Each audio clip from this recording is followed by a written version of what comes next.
Well, Shawn, it's good to finally talk to you. You're one of the people who's had a huge impact on my life, but we never actually spoken before. So this is really neat. I'll just give you a little of my background and sort of how I came to interact with your material, which is in 2017, I've been a professional nonfiction writer for like the last 12, 13 years. And at a certain point, I've always had the itch to write stories. And in 2017, I just partly influenced by listening to the Hamilton musical and going, man, I want to have an emotional impact on people, not just like help them think through difficult issues clearly. I started writing a novel and I was really enjoying it, but I started to realize I don't actually know what goes into a novel. Like I know that there's a beginning and then I know a bunch of stuff happens and I know that it ends at some point. But my background's in philosophy. And so I needed to understand like what is a story? How does it function? How should I be thinking about it?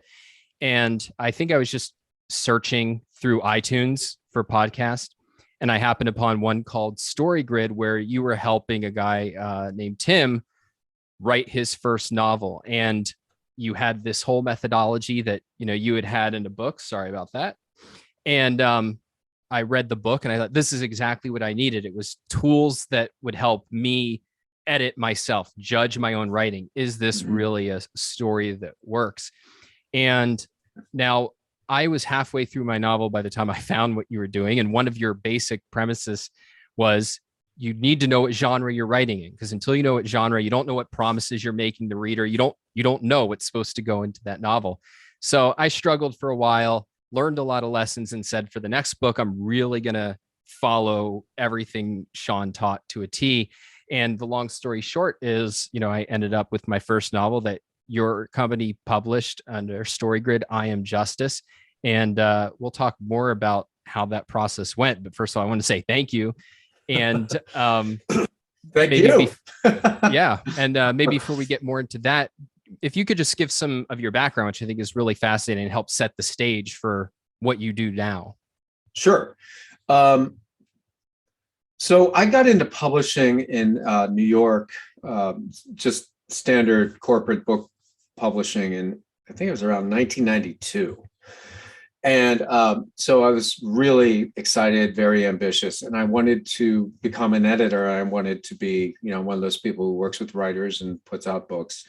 And so I got a job at a publishing company called Dell Publishing, which was one of the major paperback publishers of that era. And I worked with a bunch of editors as their assistant, and I kept wondering, when the training program began, like when did they teach me how to do what you do? And I kind of made a fool of myself a number of times by asking those kind of questions, because it was assumed that it was kind of an apprenticeship mentor kind of relationship where you would just sort of through osmosis learn how to discover talent and how to make that talent better by working with a very talented editor.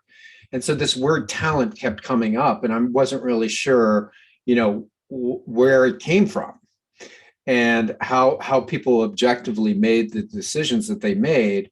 Like, why were they giving advances of $2,000 to certain writers and $2 million to other writers? Like, what was the spectrum of value that they were evaluating these books on? And at the time, I was working with an editor who worked with Elmore Leonard, right? You're from Michigan, Dutch Leonard. So fantastic writer, great crime writer. Right, there you go. In front of me right now. And I got the opportunity.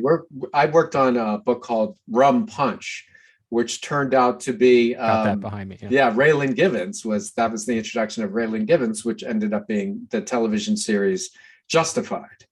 So anyway, so he was a great guy, and he taught me a lot too, because he taught me a lot about crime stories, which I eventually became a crime editor until I, moved up the ranks and became a general editor. Anyway, so nobody taught me this stuff, and I couldn't really get very clear, objective answers other than, well, you kind of know when you know, and then if you really think something is good, then you get the opinions of your colleagues, and if they agree, then you publish the novel. So anyway, it was very frustrating for me. And I realized there was no protocol, there was no pedagogy to teach someone to help other people write better stories. So I had to build it myself. So over the period of 1992 to the present day, that's exactly what I've been doing, is trying to objectify a very subjective thing. And a lot of people take issue with that because they think that there is no structural functional organization to stories and that it's all very subjective. And I take issue with that because I don't think that's the case. I think that there's very clear structures and organizations in stories, and they have an overarching functionality that not many people really look at closely. And that is just dealing with change. Stories are the things by which we enable ourselves to contend with uncertainty and the ever-changing circumstances of our environment.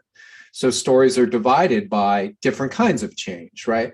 So different kinds of levels of value, things that we value that are constantly fluctuating. So what would be like an example just to make that concrete in people's mind? The way I like to look at it is sort of in terms of problem formulation, right? So there are certain kind of problems that are very well defined, like how do I make a cup of coffee? It's a very well-defined problem, and you don't need a story to teach you how to make a cup of coffee, right? You just need a formula. You need nonfiction. Here's what you do, right? So that's a very well-defined problem. Well, there are all these kinds of problems, though, that are very ill-defined, like what is justice, right? And what it turns out to be is that justice is very contextually subjective.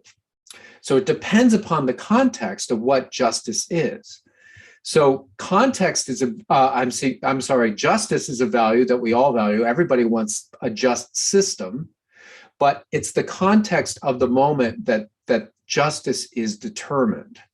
So what we need are stories that give us a very clear content in context that will enable us to start to learn how to become wise and to learn how to evaluate the context of particular circumstances when certain justified behaviors are in order.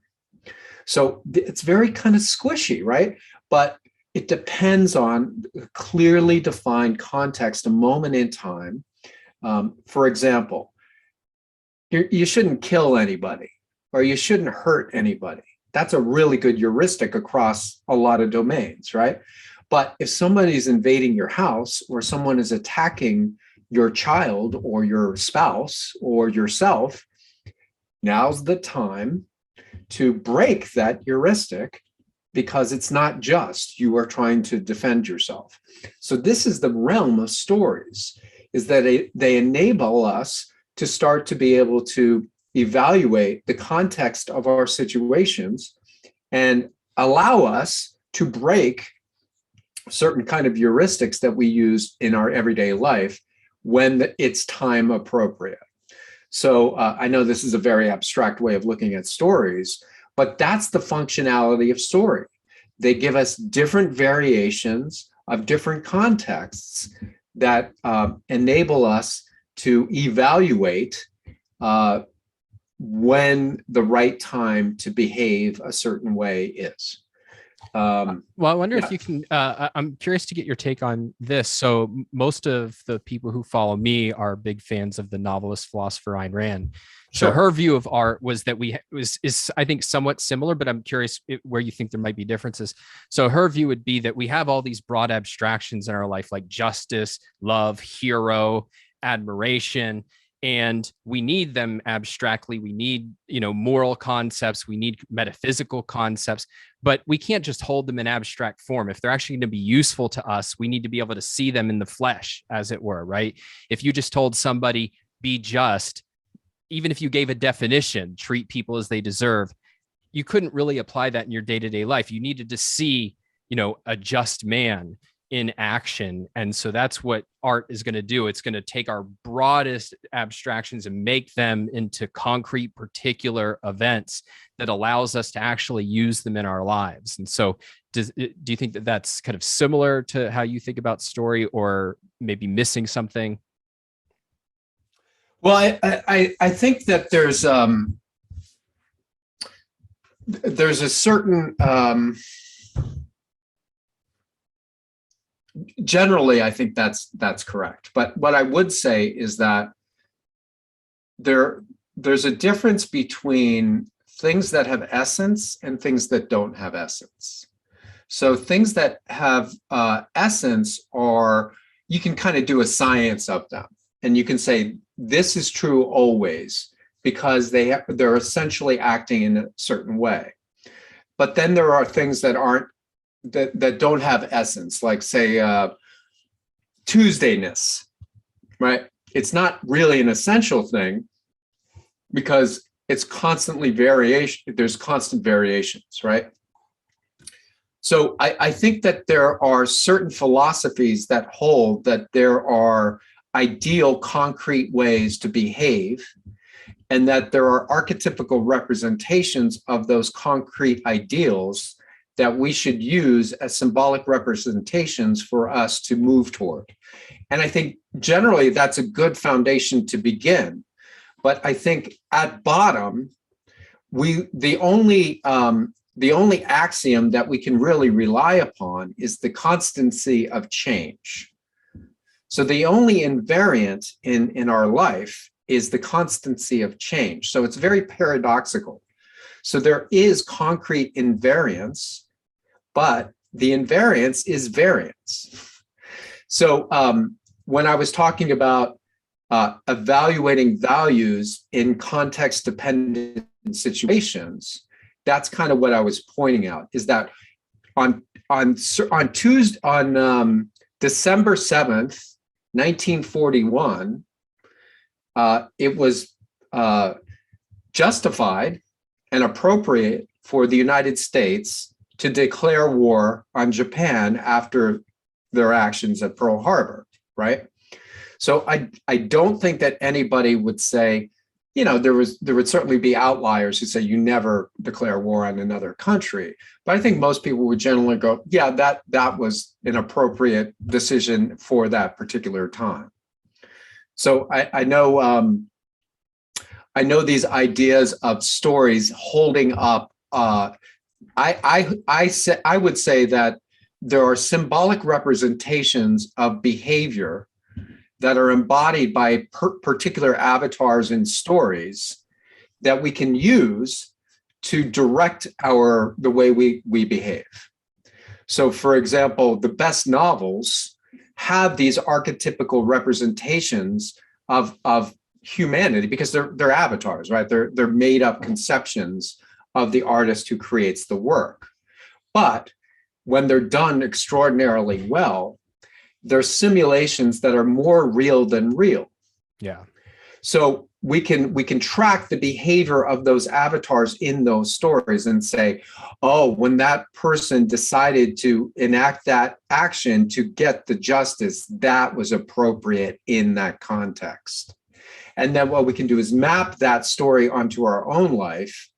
And if we face a similar situation, then guess what? We've got a tag in our memory from that story that enables us to build out a potential option to act. Now, if we never have that, then it's a completely novel stimulus, and we're going to enter freeze, flight, or fight mode without our being able to like process it. So stories enable us, they give us simulation, that give us potential actualization if we ever find ourselves in a similar context as the more real than real avatar. I know that's very abstract, but I think you're following. I hope you are. And I'll be totally. Happy. No, I mean, it's funny that, the way you just put it, resonates with me actually a lot, because my wife, she's a teacher, librarian, very interested in children's literature. And we talked a lot about, reading scary stories and things to our kids. And her view, which I was persuaded by and has turned out really well, is like when they're kids is when it's important to deal with these scary things in stories, because otherwise they're dealing with this potentially scary world and they haven't run the simulation, right? They've never tackled these things. They don't have any way to process it.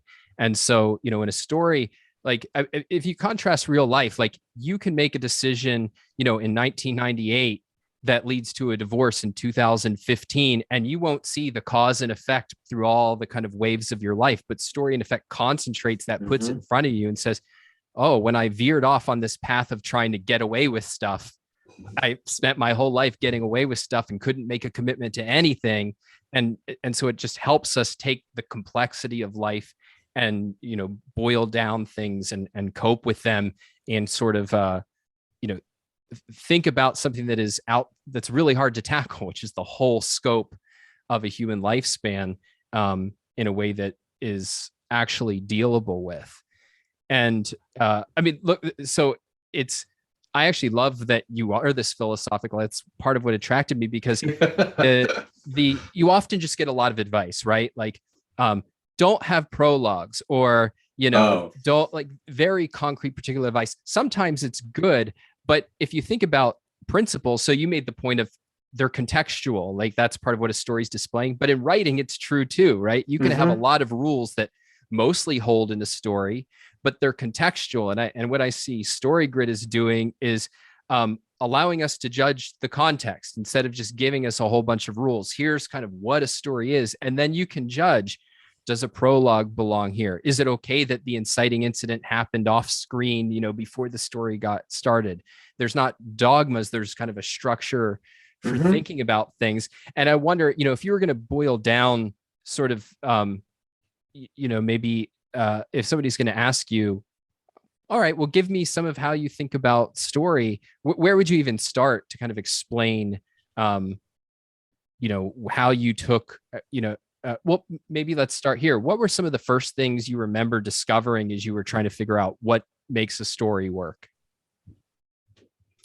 Well, I had a very utilitarian point of view at the beginning, right? So I was trying to learn story for practical purposes, to climb the corporate ladder, to make more money, to get more status, etc. So what I was looking at story for was to increase the probability of net sale, right?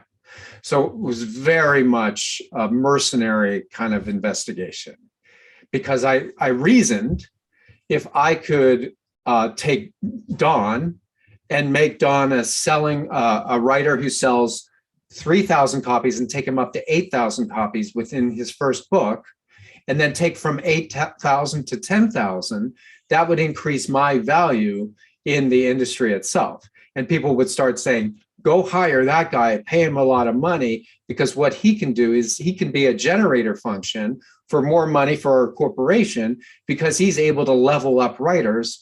And in the only metric that really matters to us, which is a financial metric. So the way I looked at story before was very mercenary. So my first ideas about genre were about, well, if we want to sell more copies, who do we have to please, right? Well, an audience. Cool. So let's think about a story from the point of view of the audience instead of the point of view of an editor or a writer. So let's just start at that foundation. So why do certain audiences like certain kinds of books? And then you can divide different kinds of categories of story into genres, right? And so you have crime genre, thriller genre, love story genre, performance genre, action story. And I have like 12 of them, right? So I came up with these 12 kind of genres. And then I thought to myself, well, each of these genres is dealing with a particular core value. So crime story is about justice, right? Thrillers are usually about justice and survival. Action stories are about survival. Love story is about love, about making connections. Performance story is about respect, self-respect, and third-party validation, things of that sort. Worldview stories are about developing your cognitive capacity so that you mature. So each of these has these like core values attached to them. And then I thought to myself, well, what is the audience looking for in these stories? Well, there's certain things that they really are looking for. These are core events. So in a thriller story, you've got the hero at the mercy of the villain scene. And so if you go to any thriller, you're always going to find a moment where Liam Neeson's hanging by chain in some back room, and it looks like the bad guy is going to finally kill him or take him out. And how the writer of that story gets Liam Neeson out of that situation is what draws an audience. And if you don't have that scene in your thriller, guess what? It's not a thriller. It's boring. You're not going to please the audience, right? So the big innovation, my first big innovation, I think, in looking at story was really framing story from the point of view of an audience to make sure that the audience has their expectations satisfied. And so I built out a whole bunch of expectations that must be satisfied in each of these particular kinds of genres. And that's an enabling function to a writer.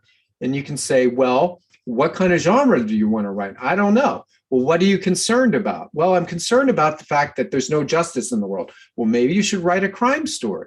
Well, I don't know what's in a crime story. Well, the following things are in a crime story, and you can organize it in this way. Here are some masterworks of crime story that you can use to model your work on, like Agatha Christie, et cetera.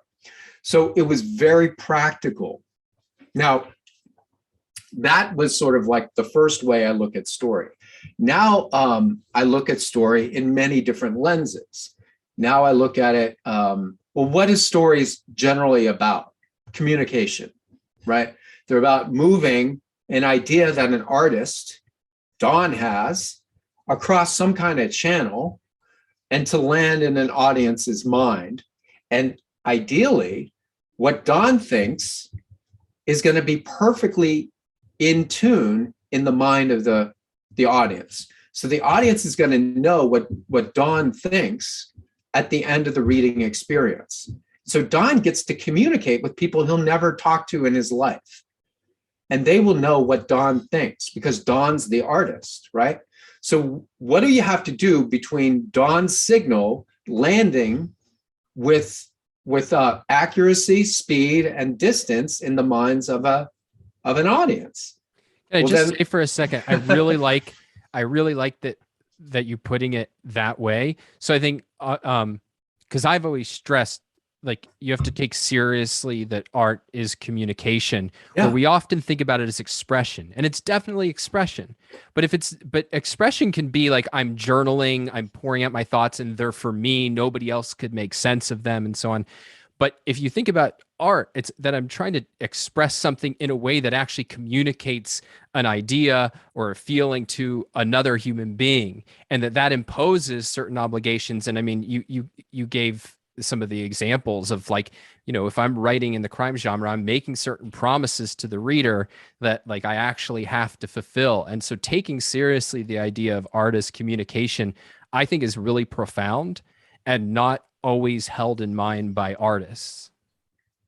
Well, I absolutely agree with you. And so, yes, you're expressing a stimulus. The artist expresses a signal, a stimulus. And if they don't hone the signal, if it's all noisy, then nobody can understand what they're talking about. And so the first act of the artist is to figure out what they're trying to say.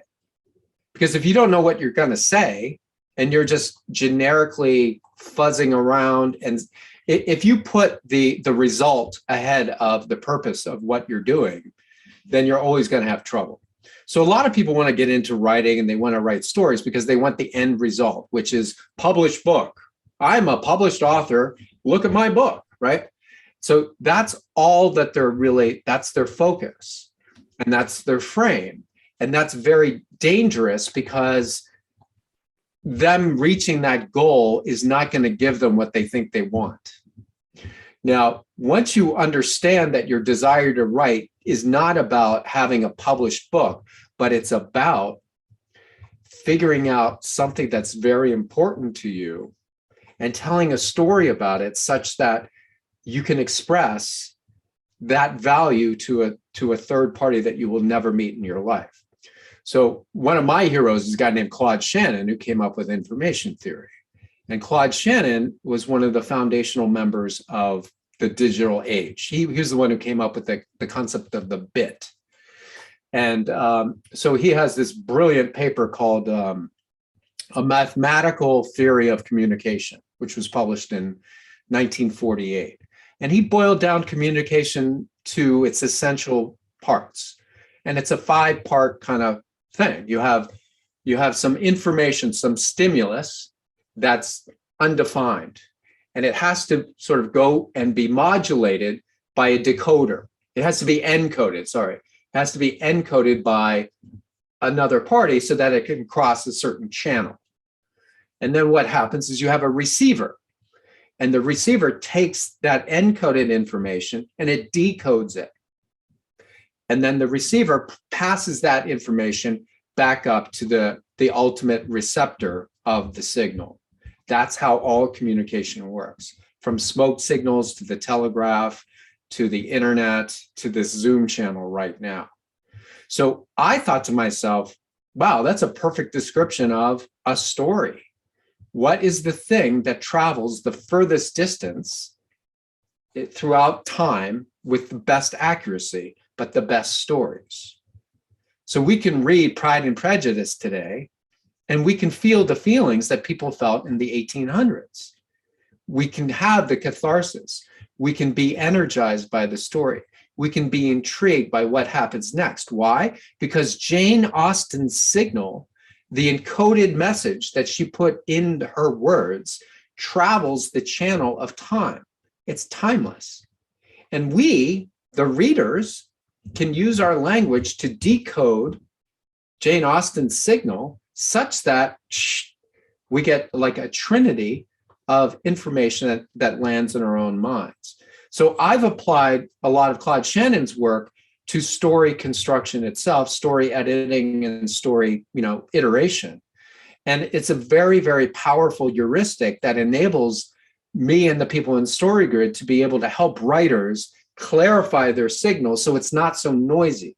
Because you want accuracy, you want the perfect accuracy, and that means the message has to be clearly delineated by the artist. Maybe you could give an example of one of the tools that you've developed to do this, because one of the things, I mentioned before, books that just kind of throw out advice, but there have been ones that I think are deeper than that.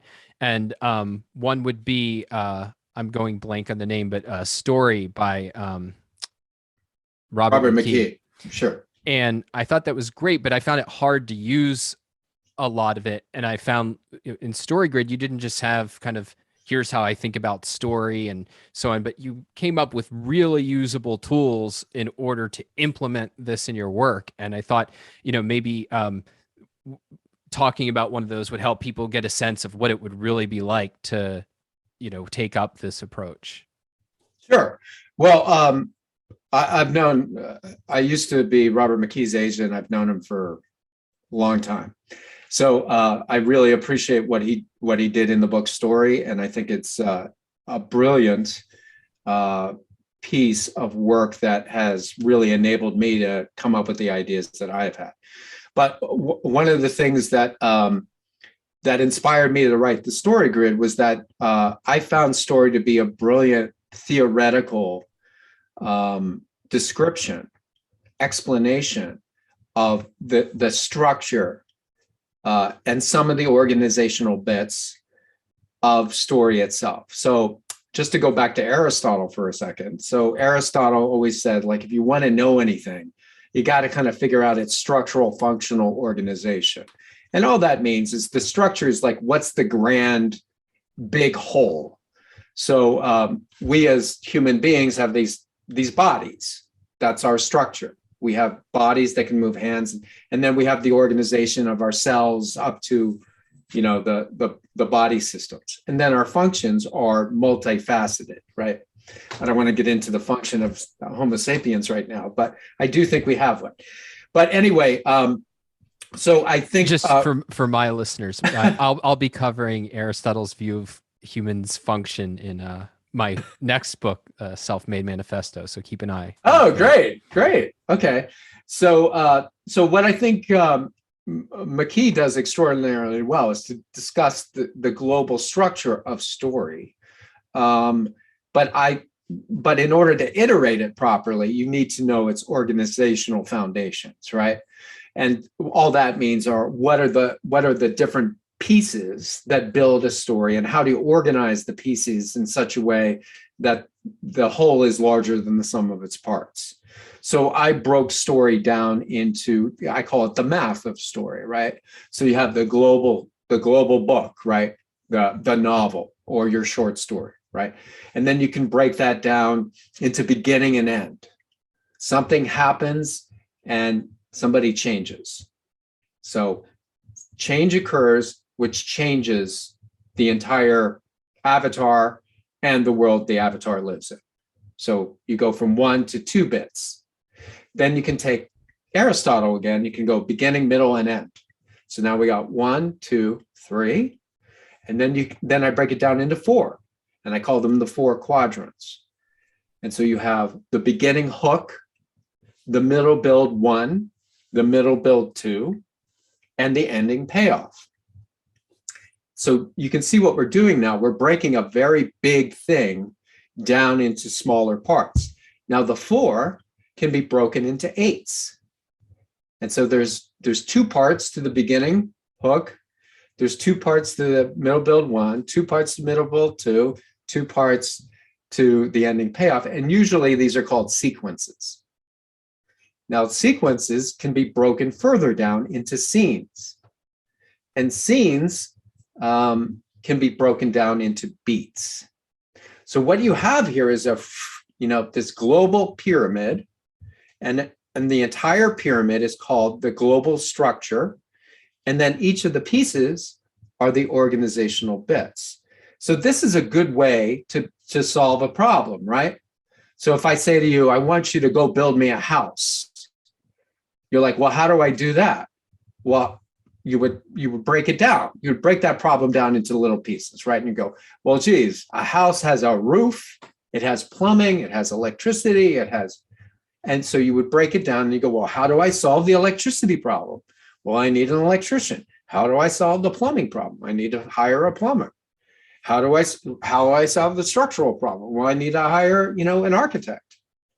So all of these things happen. And so what I did is I took the big theory in story, and in addition to story, there's all other kinds. Edith Wharton, I've read her book, Aristotle's book on poetics, Plato, and on and on. I mean, it wasn't just Robert McKee. There's Save the Cat. That was helpful. Christopher Vogler's book, right? So you have to be reading up on all of the theory in order to form your own theory. So I needed to find my theory, and then I need to iterate it and to explain it in a practical way so that a writer or an editor can break down the big problem of story into its constituent parts and then solve each of those constituent parts in a really hierarchical way. Well, and I mean, it was the point you made about kind of a structure, kind of turning into this, triangle. I mean, that was the insight that sort of, once I heard that, oh, it's the same structure of every little piece adding up to the same overall structure. From your inciting incident all the way to your ending payoff. Once I had that was transformative, because then I realized, like, oh, there's a logic to this whole thing. And now I just have to be able to execute at each one of those levels effectively. And then you had these tools that basically, I mean, a lot of what the tools do is just say, all right, go back, look at the draft that you wrote. Did you execute on all of these pieces? And then it becomes very clear very quickly. If I can't say, like, what my crisis, the decision that my character has to tackle, if I can't write that down, well, either it's not there, or I have to think more deeply about, well, where is it kind of tucked away and hidden in there? And that was the real empowerment of it, to realize, okay, there's a logic to what makes a story work. And then if I have a tool that forces me to sit down and really think through, did I do this? I've gone, if not the full way, to solving every problem that could pop up in a novel. I still might have bad dialogue. I still might do some sloppy research, but at least I'll have the core of what's going to make the story functional. And that to me was, it suddenly brought writing out of the realm of, Well, hopefully good stuff comes out into something that I can kind of control and deliberately move towards. Yeah, you can objectively evaluate whether or not you accomplished a goal, right? So another tool that I have are what I call the 5 commandments of storytelling, which you cite a lot in just the discussion. So there, you must have an inciting incident. You must have a turning point progressive complication, which shifts the value. Then you must have a crisis. And a crisis is a binary choice between best bad choice or irreconcilable goods choice. Then you have climax, is what they do, what they actually enact from their crisis choice. And then you have the resolution from that choice. And as you'll notice, there's 5 pieces, and there's 5 pieces in Shannon's information theory too. So I always thought that was pretty fun and convergent, considering what's a story about communication. What was Shannon talking about communication? So that's a very helpful thing, because it enables you to take a problem and break it down into 5 pieces. And also, those 5 commandments operate at every level of story, from the beat to all the way up to the global story.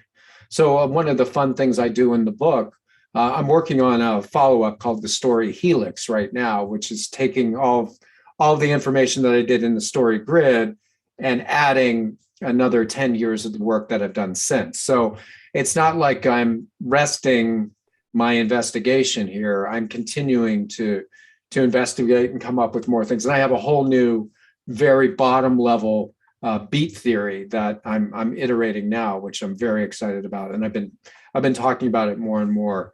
Well, I wonder if you could say a couple words about that, because I've done editing for people for a long time, mostly nonfiction, but increasingly fiction. And the one area that I've struggled to be helpful to people, and indeed I usually turn down clients if I see that they're not good here, is if you can't just write at the kind of paragraph by paragraph level in a way that is clear, compelling, interesting. There's just not a lot I can do. I can help you with structure. I can help you with theme and plot and characters and so on. But that kind of what you're talking about, beat level, the stuff that's going to add up to a scene, that I find as it's the hardest thing to teach. And if you were ever going to say, or if I was ever going to say that there was such thing as like talent that you either have or don't, whether it's inborn or something that you develop very early, I'd put it at that level. And so I'm curious as to your thoughts as somebody who's striving to help people improve, what you think is, well, I'll just leave it an open question. What's something you would say in the context of the kind of, most basic level of telling a story? Well, yeah, there isn't, this has sort of been my white whale, so I've been chasing this notion of talent.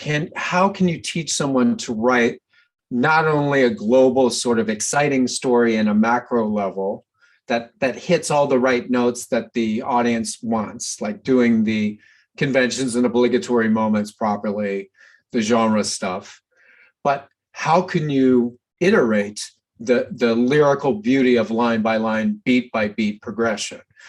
And so I went back to so that is generally what people call talent, right? So that's how they let you into the Iowa Writers Workshop, right? Like how fluid and beautiful your lyrical prose is. And that always bothered me, because I'm like, there's got to be something at the bottom there that can be abstracted out such that you can check to make sure that you're doing it properly and that it's consistent and that the signal that you're generating line by line is as strong as your intention. So just to give you a brief overview, I figured out, well, it's very much akin to the way real life works. And what I mean by that is stories are simulations of reality, right? So that would mean that story would probably mimic or mirror the ways in which we move through the world.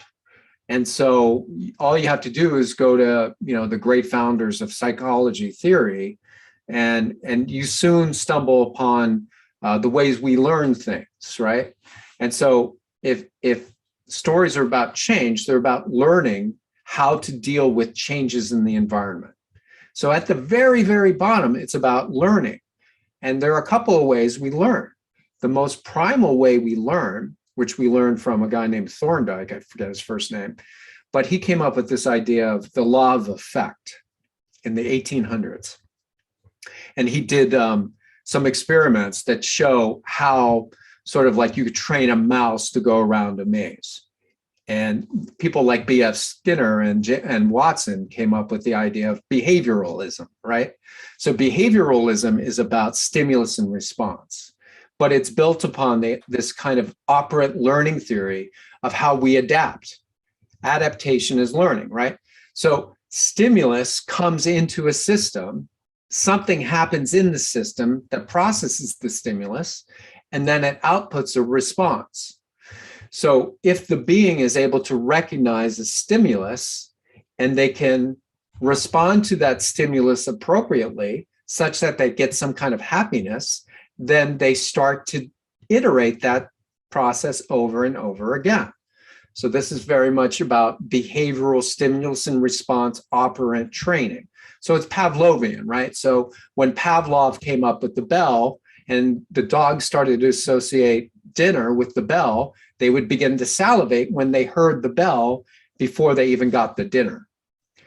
It's generally that idea. So what does this have to do with writing? Well, what drives a story is this stimulus and response patterning, right? Because this is the way our lives work. Things come in, we process them, and then we do something, right? So a story has that at the very bottom, and it's kind of like energy transfer. So some energy comes into us. We use the energy like food so that we can respond to get some more energy. Or alternatively, energy comes in that we can't do anything with, and it kind of hurts us, right? And then our responses are in response to our degradation. So energy can be enlivening to us or depleting, right? So we're constantly in this battle of, can we eat the energy or is the energy eating us? And so at the bottom of story, at the beat level, it's this interplay and this back and forth. Is the energy being properly responded to, or is there a gap? And if there's a gap, that means there's an energy gap that is transferred to the audience that makes them excited or depleted. So it's this, again, it's signal going through this channel, outputting to an audience. So just to get to the very bottom, there are three kinds of beats. These are the very bottom of change at the bottom quantum line by line level. There are active beats where you have a clear objective stimulus coming into a being and their response. And when I say the being, I'm talking about the protagonist, right? So you want to track how the environment is changing the protagonist of the story. So you want to do is look at what is the stimulus coming into the being and how is the being responding. So that would be an active beat, stimulus and response. The second kind of beat is called passive. And passive beats are when the being, the protagonist, does not have the ability to process the stimulus. And that happens when something we don't expect happens. And there are all kinds of varieties of spectrum of what that unexpected thing can be, right? So what happens when we don't have an automatic system to process stimulus is that we go through a three-stage process. The first thing we do is freeze, right? So this is like deep down into the deep evolutionary operant behavior of all being. When something comes in and we don't know what it is, we freeze because we think, well, maybe it won't see me and won't hurt me. And it'll buy me some time to figure out what to do next. And then our second response is we try and get the hell away from it. Because if we don't know what it is, it's a better bet to run away from the unknown than to run at it, right? And the last thing we do when we're cornered is we fight it. So the passive beat is about this chain of events of moving from freeze to flight to fight. Lastly, are binding beats. Now, binding beats are very tricky because they are collapsed moments in time that enable us to sort of move the camera of the progression of the story. So I could say, last Tuesday, Don bought a sandwich, right? That's a big gap of time collapsed into a single aspect, right? All I'm telling the audience is about the sandwich and Don buying the sandwich, but it's taking a full week and I'm doing it in one sentence. So that binds one moment in time to another and it collapses it and it acts like glue, right? So a real-time active beat would be like dialogue. So you would say some stimulus and I would respond. That would be real time. And then maybe the narrator drops in and said, but last Tuesday, Don bought a sandwich. And then the next thing would be like, hey, Don, how did you like that sandwich? And it's a terrible example, but you have active beats, passive beats, and binding beats. There's a trinity of beats. And each of those have some, subcomponents too. But I think that's a general idea. And then you can evaluate how much energy is being transferred to the audience in each of those kinds of beats. And that's technology that we've worked out at StoryGrid, and I'm very excited. And we're going to be rolling it out in 2022 with our guild, right? And I think you joined the guild, so you're going to be deeply enmeshed in this. Yeah, I'm really fascinated. I've I can't say that I've read all the writing advice that people have ever put out, but I have a definite ear to the ground. And this is an area where I don't think a lot of work has been done. And so I'm super excited to see what you guys have come up with and how I can use it to keep improving. Well, I think the one sort of innovation that I bring to the table is that I look at story from a very empirical, scientific point of view. So a lot of people who write about story advice are very much in the humanities divisions, right? And the humanities likes to talk about sort of global philosophical abstractions, whereas scientists like to boil it down into some sort of mechanized protocol, right? So bringing a scientific point of view to story has been very helpful because I can go, oh, this is just like B.F. Skinner and operant learning, which comes from psychological empiricism. And a lot of people who are in the humanities haven't taken any science classes. They don't know about Claude Shannon. They don't know about B.F. Skinner. They're not looking at story as a change functionality, dealing with the uncertainty of the universe, and that it has a clear, that it's deterministic, right? So every story has a godlike artist who generates it. So there's complete order that is generated by the artist. So it's this complicated system that mirrors the complexity of reality. And it's a beautiful system, and also dynamical systems theory, complexity theory. These are things that we at StoryGrid bring to the table to analyze something that has usually been determined as talent.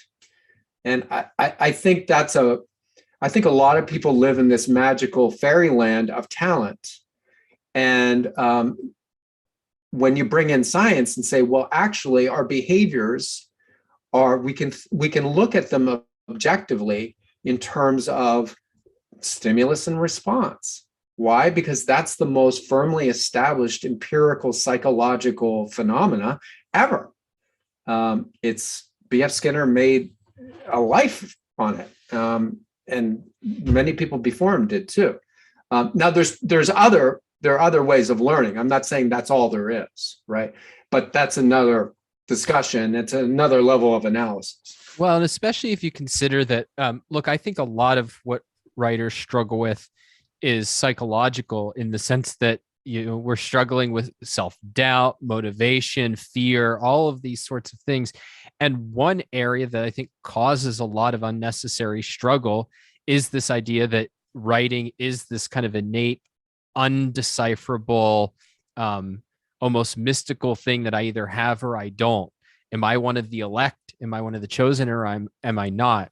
And if you have a perspective that says that that it's something that can be thought through and learned, then it just becomes a how-to question. It's a really hard how-to question, but it's a how-to question where I'm looking outward instead of staring inward at my self-doubt. And I think that's really empowering to people. And so, that I certainly think that, I hope people look more into StoryGrid. I've just gotten so much out of it. And, I mentioned to you just before, I mean, you knew this, but I was the first person, as I understand it, published, who didn't get one-on-one feedback from you. All I've ever been to learn from is the tools you put out there in the world. And like, I think that you have done a good job. The hardest thing that we can do whenever we've acquired a kind of rich context of knowledge is kind of take it outside of our head and make it possible for somebody to acquire independent of us. And so I think it's really amazing that, you've been able to do that and are continuing to find ways to externalize it so that, like, you have this scalable system for people writing, instead of like everybody just trying to save up their money for 10 years to hire Shawn as their editor. And I think that's a really cool thing. So, I mean, we're kind of near time, so I'll just leave it open to you. I'd like you to pitch whatever from StoryGrid you think, you'd like people to take a look at, and what they could really take advantage of. And then if I've used it, I'll endorse it. Well, I would just like to reinforce what you just said there. The core reason why StoryGrid exists is exactly to iterate what you just said, because there's a tendency for us to fall in love with gurus, and we just sort of turn our agency over to people who we think have all the answers for us. And so a lot of people take advantage of that desire for us to just go, oh, I don't want to do it. I'm just going to do whatever Don says because Don's the expert, right? So I don't like that so much, because I have a complicated history with authority myself, right? So I've found that there are authority figures who use that, and they manipulate people to continue to sort of hold them up on a pedestal instead of poking their propositions and making them, live up to their authority. I think you have to earn your authority, and you have to be willing to examine all of the propositions that you said before and be willing to dismantle them if you are proven wrong. If your ideas, it doesn't mean you're a bad person. Maybe you just had nobody knows anything really, right? So you have to be open to people poking at the propositions so that you can make them better. So the structure of StoryGrid is, and I said to you before we got on the call that I haven't read your book, and that was by design. I wanted to work. I work with Tim Grahl. He's the publisher of the book. Tim has an editor-in-chief named Leslie Watts, who's fantastic. Leslie works with independent StoryGrid certified editors. So she worked with Randall Searles, who worked with you. Randall came to certified, editor training, I think a couple of years ago. It's probably a lot longer than that. And he just came in with an open mind. As I recall, he had just finished his MFA at the University of Texas and was using some of the StoryGrid tools to write his dissertation. He found that they were useful, that it made his dissertation better. And so he came to check out to see what else I had up my sleeve. And he discovered that he could actually start editing using the tools that I taught at that seminar. And, years later, now he's one of our, great editors. He works with you. He's very dedicated. He keeps up with the technology. But the key is that I don't talk to Randall. I haven't talked to Randall in quite some time. I think he's a great guy, and I'd be happy to talk to him. It's not that I don't want to talk to him. But my point is that what I need to do is to push the state of the art of my knowledge to other people. They can push it down to other people. And then eventually, I don't really need to be there anymore, right? So if the technology is good and it gets better and better, then the founder, the guru, the the subjective person becomes less and less important. And then the technology gets better and better and better, and more people are enabled to actualize their potential. So that's generally StoryGrid's deal. We want more writers. We want better stories. We want stories that are going to be exciting, intriguing, and cathartic across all the domains of genre.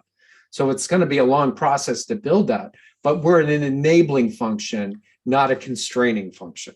So all StoryGrid stuff can be looked at storygrid.com. We do have a guild. Unfortunately, we just closed the first semester of guild training, which begins in January. So the guild isn't going to open up again until May 1st. But there's lots of information. There's millions and millions of free words at storygrid.com to get people, just immersed in it. I'm having the time of my life because I've been enabled to really do my, theoretical deep dives into things like beats, while people like Tim and Randall and Leslie and Danielle Kiowski are doing a lot of the practical work and the business side of things. So I'm not here to convince anybody to buy, my $35 book on sale now at Amazon for $25. I'm just trying to get people to understand the importance of story. It's a great technology that can enable you to deal with changes in the environment that you just don't see coming. Yeah. And I mean, I think what I always recommend to people is, go to iTunes or wherever you listen to podcasts and just listen to the first 5 episodes of the podcast.